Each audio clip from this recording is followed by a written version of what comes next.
Hello दोस्तों, कैसे हैं आप सभी। आज जो हम लोगों का क्लास होने वाली है वो होने वाली है ज्योग्राफी पर, क्योंकि ज्योग्राफी का जो फर्स्ट चैप्टर है उनका क्वेश्चंस हम लोग करेंगे, क्योंकि उनका टॉपिक के बारे में तो पहले पढ़ चुके हैं। उनके जो क्वेश्चंस हैं उनको आज हम लोग सॉल्व करेंगे। तो पहला जो चैप्टर है उन पर जाते हैं, भारत संसाधन एवं उपयोग। जैसा कि ये जो चैप्टर है इनके लास्ट में जो क्वेश्चंस होते हैं उन्हीं क्वेश्चंस को आज हम लोग सॉल्व करेंगे। आज टॉपिक पर बात नहीं करेंगे। तो चलिए क्वेश्चंस पर चलते हैं। जैसा कि दोस्तों ये रही क्वेश्चन, जो कि लघु उत्तरीय प्रश्न है, दीर्घ उत्तरीय प्रश्न है। इन प्रश्नों को हम अपने जो शब्दों में होता है, अपने भाषा में हम आप लोगों को समझाने की कोशिश करेंगे और इन प्रश्नों को आसान भाषा में मतलब बताने की कोशिश करेंगे, और उम्मीद रहेगी आप लोगों को समझ में आएगी। तो बने रहिएगा वीडियो को लास्ट तक। जैसे कि दोस्तों ये हमारा फर्स्ट क्वेश्चन है कि संसाधन को परिभाषित कीजिए। जैसा कि संसाधन हम लोग जानते हैं, जब भी हम लोग चैप्टर स्टार्ट किए थे तो उसी टाइम से हम लोग जानते हैं संसाधन क्या होता है। तो उन्हीं को परिभाषित करने के लिए बोल रहा है, उन्हीं के बारे में बताने के लिए बोल रहा है। तो वे सभी वस्तुएं या साधन जिनका उपयोग मानव अपनी आवश्यकताओं की पूर्ति के लिए करता है संसाधन कहलाते हैं। यानी दोस्तों जैसे कि वातावरण या पर्यावरण में पाए जाने वाली वैसे जीव जंतु या वस्तुएं जिनसे हमारी जो ज़रूरतें होती है वो पूरा होती है, और जिनसे हमारी ज़रूरतें पूरा होती है वही संसाधन कहलाते हैं। जैसे कि जल हो गया, वन हो गया, भूमि हो गया, खनिज हो गया, आदि हो गया। जल यानी पानी, पानी तो हम लोग पीते हैं, वो तो ज़रूरी है। वन हो गया यानी जंगल, उनसे हमें बहुत चीज़ मिलती है, लकड़ी वगैरह। उसके बाद भूमि हो गया, मिट्टी में हम लोग खेती बाड़ी करते हैं, रहते हैं। खनिज हो गया जिनसे हमें तेल पेट्रोल वगैरह मिलते हैं। तो ये फर्स्ट क्वेश्चन जो कि समझ ही गए होंगे संसाधन क्या होता है। अब आते हैं नेक्स्ट क्वेश्चन की तरफ, जो कि है संभावी एवं संचित कोश संसाधन में अंतर स्पष्ट कीजिए। मतलब दोस्तों हम लोग को कोई भी क्वेश्चंस जो होते हैं सबसे पहले हमको उन्हें समझना पड़ता है, उसके बाद उनका आंसर देने में अच्छा लगता है। ये पूछ रहा है कि संभावी एवं संचित कोश संसाधन जो होते हैं उनमें आप डिफरेंस बताइए, मतलब अंतर बताइए। तो जिन संसाधनों की मौजूदगी ज्ञात है, यानी जिन संसाधनों के बारे में हमें जानकारी है लेकिन उनका पूरा उपयोग अभी नहीं हो पा रहा है, भविष्य में उपयोग की संभावना होती है। यानी बहुत सारे संसाधन ऐसे हैं जिनके बारे में हम जानते तो हैं, यानी कि ये संसाधन अवेलेबल है उसके बारे में हम जानते हैं, लेकिन उनका पूरा उपयोग अभी नहीं हो पा रहा है। और आने वाले जो समय होंगे उसमें शायद उनका उपयोग की संभावना बढ़ेगी, और तकनीक आने पर उपयोग बढ़ सकता है। यानी कि जो भी तकनीक आएगी उनसे उपयोग बढ़ सकता है। यहाँ पर दोस्तों तकनीक का मतलब हुआ ज़रिया, यानी कि जैसे कि ज़मीन के अंदर पानी है तो उन पानी को हम लोग जिस तकनीक से निकालते हैं और कुछ तकनीक से निकाल कर उन्हें हम लोग पीते हैं, तो वो तकनीक हो गया, ज़रिया हो गया। जैसे कि हेड पंप हो गया, वो एक तकनीक हो गया। तो जैसे हो गया उदाहरण के लिए सौर ऊर्जा, पवन ऊर्जा, मतलब ये सब हो गया संभावी संसाधन, है ना। जबकि जिन संसाधनों की मौजूदगी है पर तकनीक या ज्ञान की कमी से उपयोग नहीं हो पा रहा, इनकी बहुत से संसाधन मौजूद है लेकिन जिनके बारे में शायद हमें मालूम नहीं है, या तो फिर वो उनका तकनीक नहीं है तो उनका उपयोग हम लोग नहीं कर पा रहे हैं। या तकनीक विकसित होने पर ही उपयोग संभव होगा, यानी आगे जब उनका तकनीक विकसित हो जाएगा उनके बारे में शायद तब हम लोगों को पता चलेगा और उनका उपयोग हम लोग कर पाएंगे। जैसे उदाहरण के लिए है हाइड्रोजन से ऊर्जा, अभी पूर्ण उपयोग नहीं है दोस्तों ये। जैसे कि हम लोग का इनके पास हाइड्रोजन से ऊर्जा बनाने की तकनीक जो वो हम लोग के पास नहीं है, तो हम लोग इनका उपयोग नहीं कर सकते हैं, लेकिन ये है, मौजूद है। तो ये हो गया सेकंड क्वेश्चन। अब हम लोग थर्ड क्वेश्चन की ओर चलते हैं, जो कि है संसाधन संरक्षण की उपयोगिता को लिखिए। मतलब जो संसाधन का संरक्षण है उनकी उपयोगिता क्या क्या है वही हमसे पूछ रहा है। दोस्तों संसाधन को संरक्षित रखने के लिए हम कई तरह का कदम उठा सकते हैं। जैसे कि हमें वनों की कटाई पर रोक लगाना चाहिए। दोस्तों हम लोग जानते हैं कि वन जो होता है, जंगल होता है, वो हमारे लिए कितने महत्वपूर्ण होते हैं।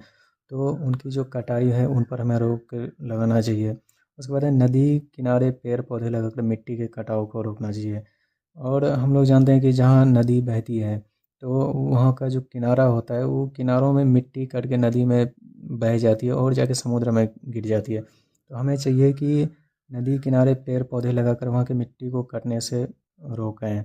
और बारिश की पानी जो बहकर नालों नदियों के ज़रिए समुद्र में चली जाती है, उन पानी को छोटे छोटे गड्ढों की मदद से जमा रखनी चाहिए। यानी कि बारिश जो होती है दोस्तों, पानी जो गिरती है ऊपर से, तो वो पानी बहुत शुद्ध होती है।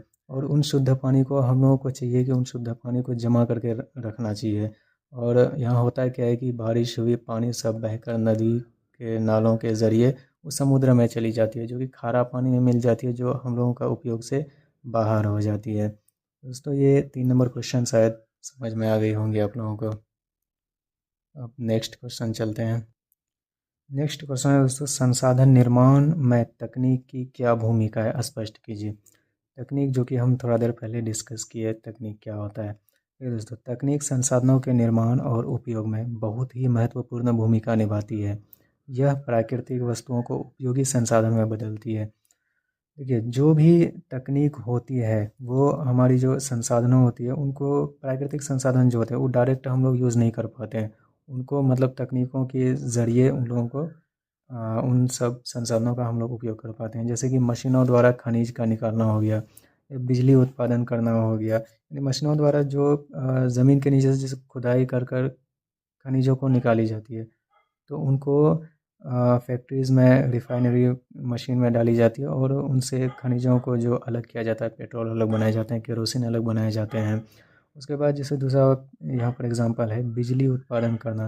जैसे कि बिजली उत्पादन, जैसे इसमें ये भी प्राकृतिक संसाधन को हम लोग यूज़ करते हैं तकनीक के ज़रिए। अब बिजली जो हमारे घरों में आती है उनसे पहले वो कहाँ से आती है, जो डैम बनाए जाते हैं नदियों पर, वहाँ पर बहुत सारे मशीनें लगाई जाती हैं और उन मशीनों से जो कि बहुत सारे पानी जब उनमें गिरती है तो वहाँ पर जो पंखे घूमते हैं, उन पंखे से इलेक्ट्रिसिटी पैदा होती है और इलेक्ट्रिसिटी जो है पूरे शहर में या गांव में भेजी जाती है। तो इन जो मशीनों के ज़रिए जितने भी हम लोगों को संसाधन की जो प्राप्ति होती है वही तकनीक कहलाती है, या उनका क्या भूमिका है वो समझ गए होंगे। तो ये चौथा क्वेश्चन था जो कि हमारे लघु उत्तरी प्रश्न का आखिरी क्वेश्चन था। अब हम लोग आते हैं नेक्स्ट दीर्घ उत्तरी प्रश्न की तरफ। दीर्घ उत्तरी प्रश्न का पहला क्वेश्चन है, संसाधन के विकास में सतत विकास की अवधारणा की व्याख्या कीजिए। मतलब ये जो दीर्घ उत्तरी प्रश्न है ना, इनमें बच्चा लोग क्या करते हैं कि ये क्वेश्चंस देकर भाग जाते हैं। उनको लगता है कि बहुत बड़े बड़े आंसर्स होते हैं, इनके कैसे याद रखेंगे, तो वो लोग जो है ये क्वेश्चन को देखते ही भाग जाते हैं। बट हमें ऐसा नहीं करना चाहिए, क्योंकि ये जो क्वेश्चंस होते हैं, क्वेश्चन ज़्यादा ज़रूरी होता है क्वेश्चन को रटने से ज़्यादा समझना। तो जो क्वेश्चंस है ज़्यादा बड़े नहीं होते हैं, इनको जब हम लोग समझ के पढ़ते हैं तो बहुत छोटे लगते हैं। तो सबसे पहले हम लोग क्वेश्चन को समझेंगे, संसाधन के विकास में सतत विकास की अवधारणा, यानी सतत विकास क्या होता है पहले उनको समझते हैं। तो सतत विकास का अर्थ है ऐसा विकास जिसमें वर्तमान पीढ़ी की आवश्यकताओं की पूर्ति हो। यानी जो अभी पीढ़ी चल रही है, जो अभी वर्तमान में चल रही है, उनकी जो ज़रूरतें हैं उनकी पूर्ति हो, यानी वो पूरा हो, लेकिन भविष्य की पीढ़ियों की ज़रूरतों पर कोई बुरा प्रभाव ना पड़े। जैसे कि जैसे हम लोग अगर पेड़ लगाते हैं, तो पेड़ लगाते हैं तो जो हमारी अभी का पीढ़ी है उनको भी फ़ायदा होगा, और जो आने वाली पीढ़ी होगी उनकी भी ज़रूरतों पर कोई बुरा प्रभाव नहीं पड़ेगा, उनसे उनको अच्छा ही होगा। जैसे मैं मेन पॉइंट में दिया हुआ है कि संसाधनों का संतुलित उपयोग, यानी जितने भी संसाधन हैं उनका हमें एक संतुलित उपयोग करना चाहिए, एक संतुलित इस्तेमाल करना चाहिए। उनका कुछ ज़्यादा इस्तेमाल नहीं करना चाहिए, क्योंकि आने वाला पीढ़ी को भी हमें देखना होता है। और पर्यावरण संरक्षण पर ध्यान, यानी कि जितना भी ये तो हम लोग जानते ही हैं कि पर्यावरण क्या होता है, और उनकी जो संरक्षण है उनको हिफाजत पर हमें ध्यान रखनी चाहिए। उसके बाद नवीकरणीय संसाधनों का अधिक उपयोग, यानी कि जो संसाधन का उपयोग हम लोग बहुत ज़्यादा कर लेंगे और शायद वो आगे में ख़त्म होने की जो संभावना रहेगी, जैसे पेट्रोल हो गया, डीजल हो गया, तो इनका शायद हम लोग को कम उपयोग करना चाहिए नवीकरणीय संसाधन का। और नवीकरणीय संसाधनों का उपयोग हम लोग को ज़्यादा करना, जैसे कि सूर्य प्रकाश से हम लोग एनर्जी बना सकते हैं, वो सब हम लोग ज़्यादा कर सकते हैं ताकि आने वाले पीढ़ियों को किसी तरह का दिक्कत ना हो। और प्रदूषण को कम करना, ये तो हम लोग जानते हैं, जहाँ प्रदूषण बढ़ेगा वहाँ तो शायद सर्वाइवल करना बहुत ही मुश्किल होती है। इसलिए हम लोग को करना पड़ेगा कि प्रदूषण को कम करना चाहिए।